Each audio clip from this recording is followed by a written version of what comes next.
I met Zoe on the second day of college, sitting 2 rows behind me in a lecture hall that smelled like cheap ambition and burned espresso.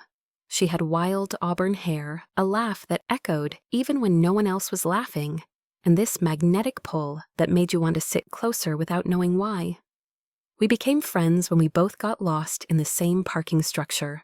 Classic ADHD moment. We bonded over a shared inability to follow campus maps and an even deeper frustration with how the world expected brains like ours to behave. Zoe was the extrovert, the face, the idea fountain. I was the quiet one who made things actually work. She said I had a brain like an API. I said she could talk a vending machine into refunding your money and giving you a snack on top. We were chaotic, weirdly efficient, and completely inseparable. The idea for our app-focused AI was born sometime around 2 a.m. in my tiny studio apartment.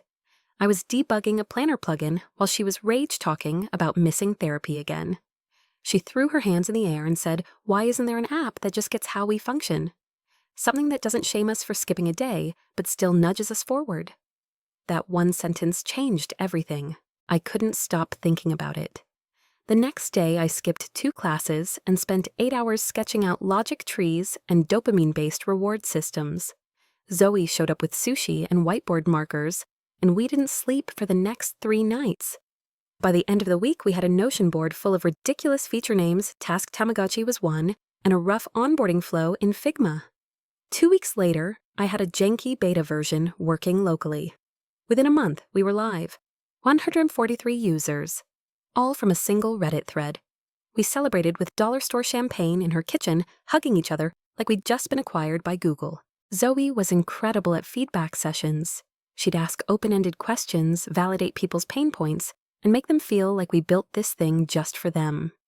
She started recording user interviews and cutting together TikToks. One went viral, 27K likes in 2 days. Meanwhile, I was in the back end fixing login bugs, optimizing API calls, setting up AWS Stripe domain registration, and writing every line of back-end logic from scratch. I registered the GitHub repo under my personal email. Not because I wanted control, just because we didn't have a business one yet. Zoe didn't question it. Neither did I. We weren't founder and engineer. We were a team, a unit. She'd sleep on my couch when she was too tired to walk home. I knew her coffee order better than mine. We didn't have an office. We had late-night fire escape noodles and 2 a.m. breakdowns followed by breakthroughs. There was one night late fall, early hoodie season where we just hit 1,000 users. Zoe looked at me, eyes glassy from cheap wine, and said, "Promise me, no matter how big this gets. It's always 50-50, I promised, without blinking, without asking for a contract, because I believed her, because I wanted to. Because when you build something with someone from scratch, something that pulls pieces of both of your souls into code and pixels, you don't think about paperwork. You think about launch day. You think about people messaging you, saying your app helped them get out of bed. You don't think about being erased, not yet. But looking back, that was my first mistake. It started small, harmless even. Zoe would casually say my app in conversations. At first, I thought she meant our app and just slipped. I didn't correct her. I told myself it was easier that way she was the one doing the interviews after all. She'd always been better with words. She had a way of making even venture capitalists feel like they were missing out if they didn't invest right that second. She wasn't lying, not exactly, just simplifying. For the sake of the pitch, she's our product visionary, one investor called her. She's the story, another said. Apparently, I was the code, and code doesn't talk. When TechFem featured us in a Rising Women in Tech article, I remember reading the first paragraph out loud. Zoe M., a solo female founder, is changing the ADHD productivity game. Solo founder. My name was mentioned, sure, somewhere in paragraph 5. Claire, her technical partner.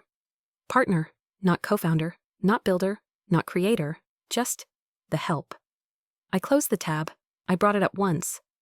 After a late-night call with a YouTuber who wanted Zoe to do an interview, I asked her gently, "Hey, do you think maybe we could clarify some of the branding? I'm not trying to be petty, if people don't see me as part of this." She interrupted fast, nervous laugh.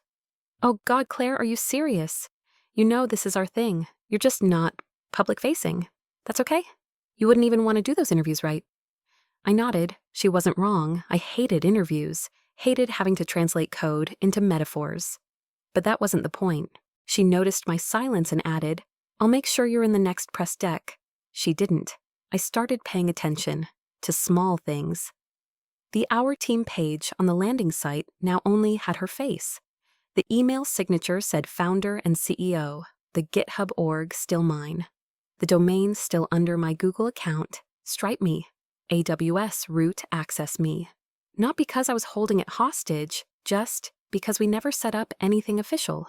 We never wrote anything down, because we were friends. But friends don't post LinkedIn updates calling themselves the sole visionary behind Focus.ai, and they definitely don't remove your name from the company bio without telling you. The real punch in the gut came with the Series A deck. Zoe had sent it to me late one night asking for technical corrections. I opened it. Page 3, founder Zoe M. No mention of me anywhere. Not even as CTO. Not even as team member. I stared at it for a solid minute. Then I opened my notes app and wrote one line. This is when it stopped being ours. But I didn't call her out. I didn't rage. I didn't delete the domain or revoke the AWS keys. I did something worse. I started archiving. I downloaded every GitHub commit history. I screenshotted every early Slack convo where we mapped out the product. I dug up receipts of every charge made to my credit card for hosting fees, analytics tools, design subscriptions. I opened a new folder on my desktop, named it Just In Case. I kept working. Every update pushed, every bug fixed, every beta tester request answered. I showed up like nothing changed, but inside something was shifting. Not just trust, identity. It's one thing to lose credit. It's another to feel yourself fading from your own story.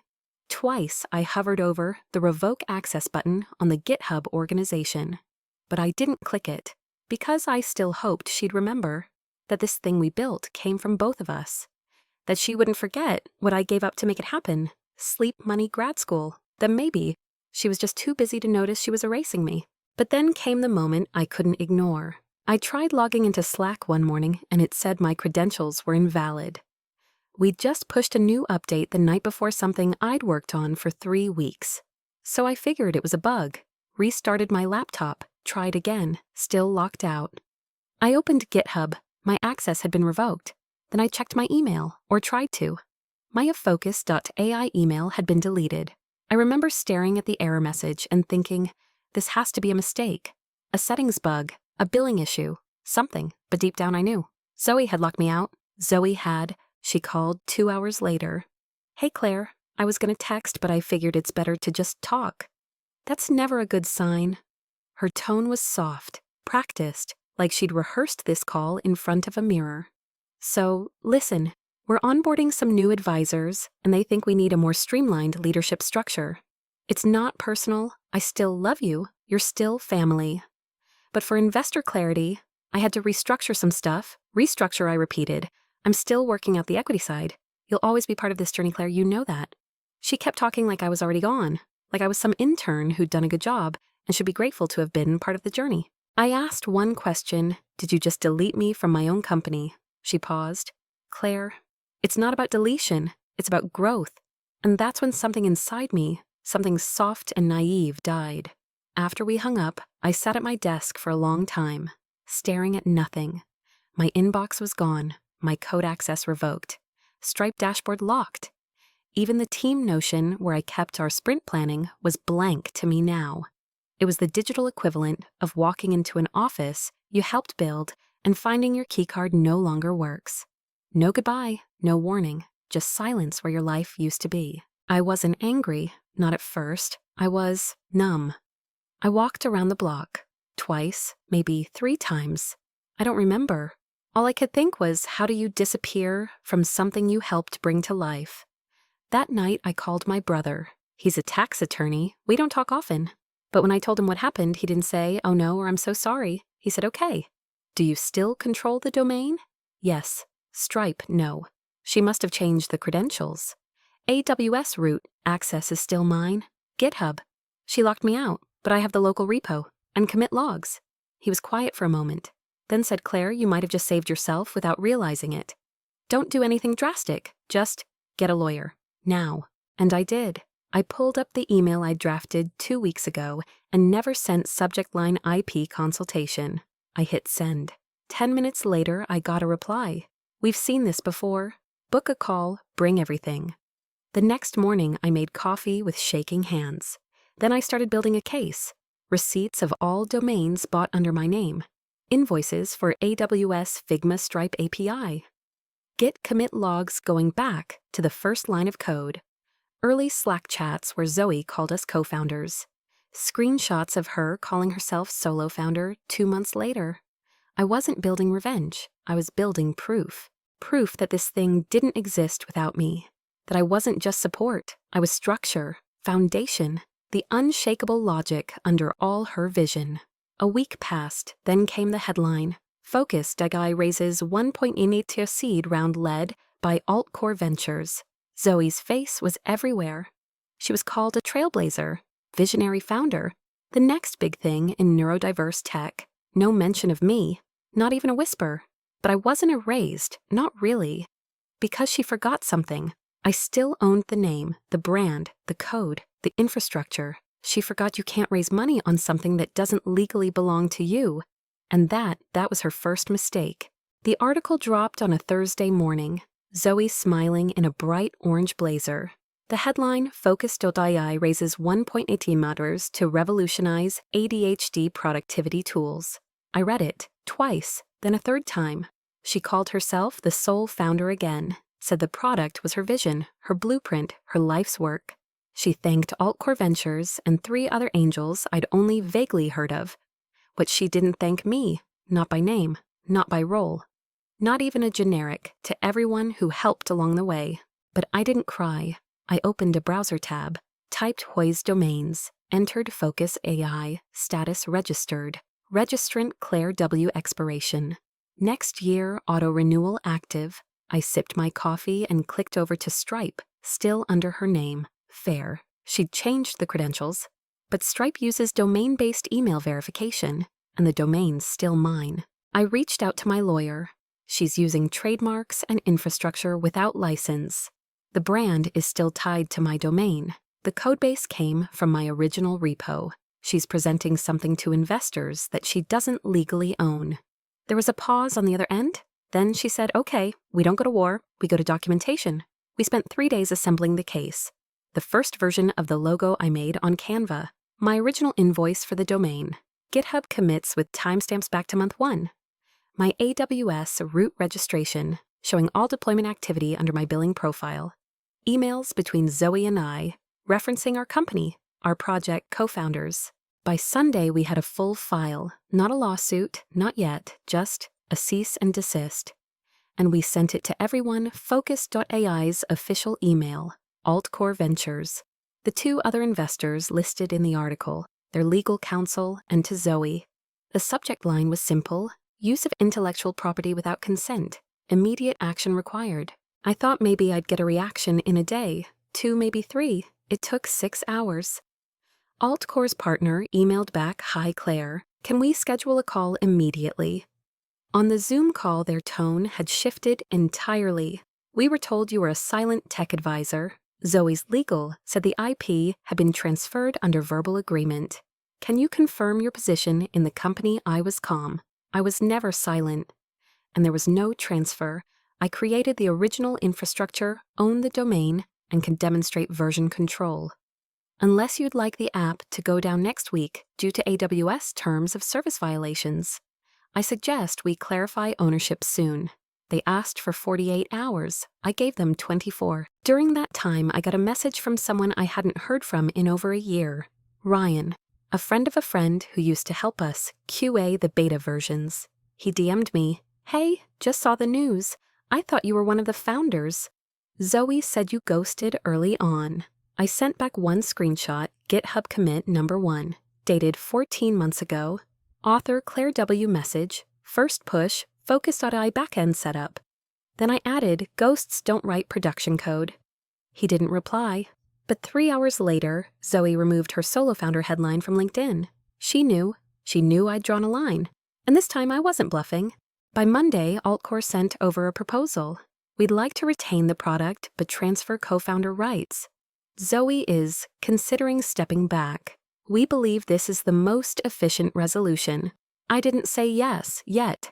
I wanted one thing first. I wanted to see if Zoe would actually say it. The next morning she texted, just 3 words, "We should talk." Zoe asked to meet at our old favorite coffee shop, the one with mismatched chairs and chalkboard menus where we used to brainstorm, feature ideas on napkins, and spill matcha on our wireframes. It used to feel warm, familiar. Now it felt like a courtroom wearing latte art. She was already seated when I arrived, phone face down, fingers tangled nervously in her scarf. "You look good," she said. "You look busy," I replied. We both smiled politely. The kind of smile that comes with bruised memories and open invoices. She got straight to the point. "Look, I get it. You're mad. You feel like I cut you out, but we were under pressure. I had advisors breathing down my neck. They wanted clarity speed, one story." I looked at her.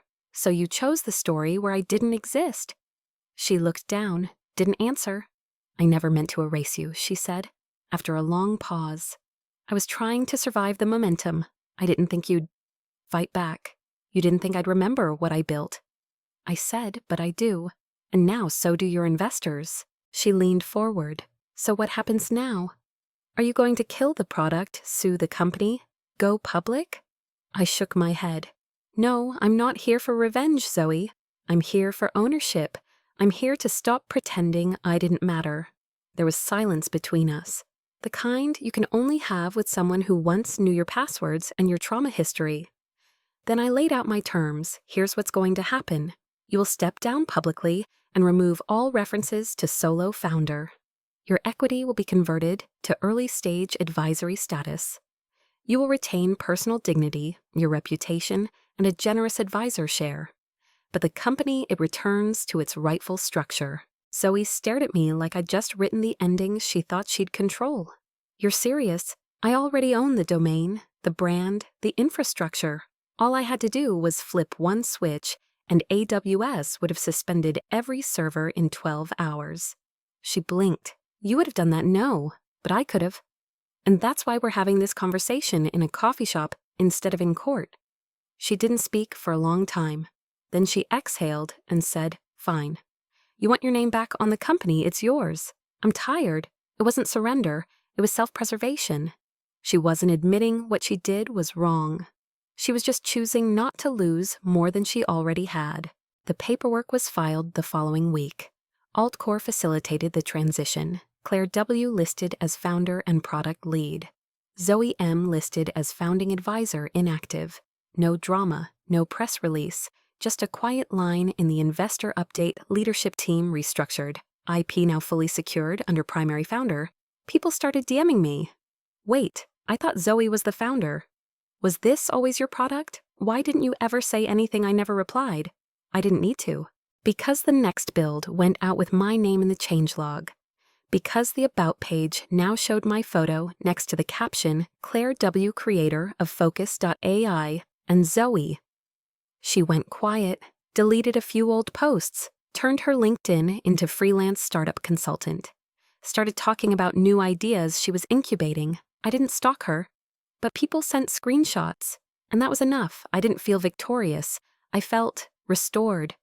Like I'd been slowly erased in pencil, but the outline was always there, waiting to be inked back in. 3 days after the paperwork was signed, Zoe texted me. Just one sentence. "If we'd talked earlier, maybe it wouldn't have ended this way." No apology, no ownership. Just a subtle rewrite of history, as if my silence, not her choices, was what broke us. I stared at the screen for a moment, then archived the message. Not because I was angry, because I was done. That same morning, I updated the app footer. The team had rebuilt the site after the leadership handover. New design, new architecture, cleaner, faster, sharper. But I kept one thing subtle.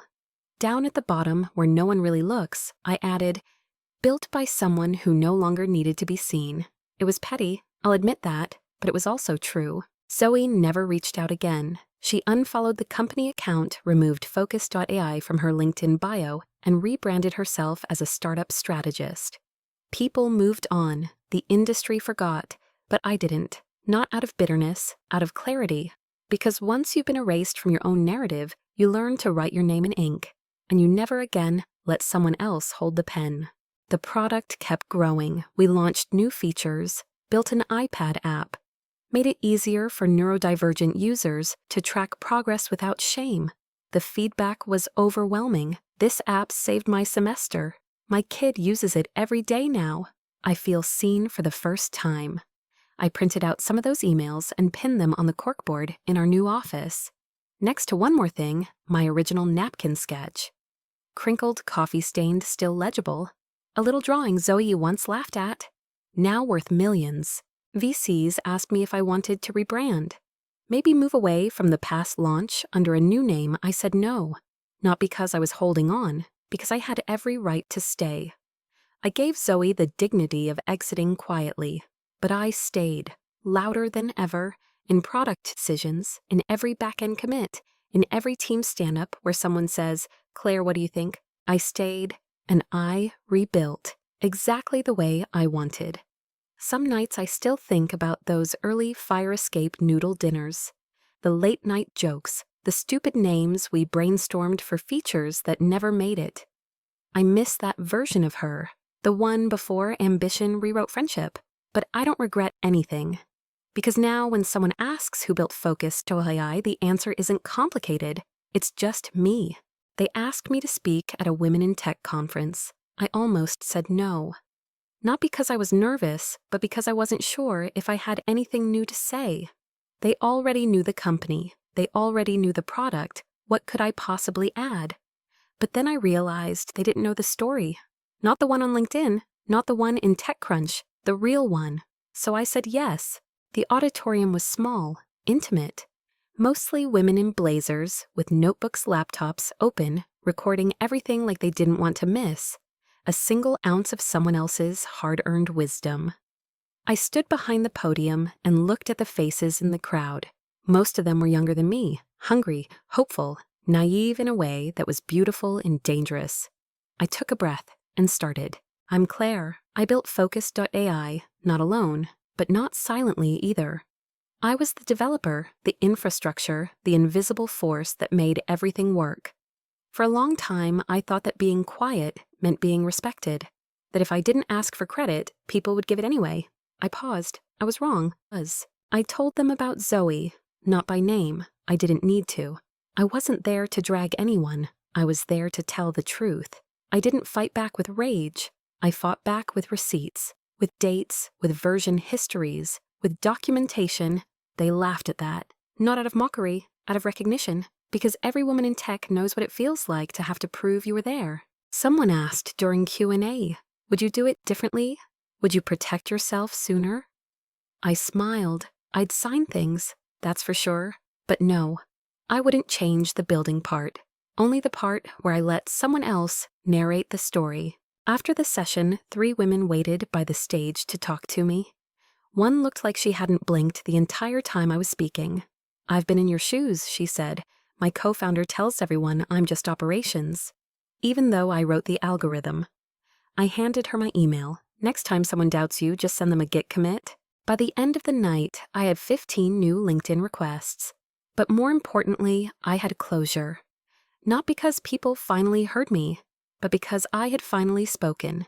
Not in anger, not in defense, just truthfully. I walked off stage and sat in the lobby watching people filter out with coffee cups and tote bags full of pamphlets. And I thought, this is how you reclaim a story. You don't scream over someone else's version. You just tell yours, clearly, calmly.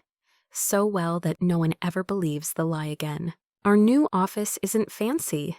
It's a renovated warehouse with brick walls, loud floors, and terrible Wi-Fi on rainy days.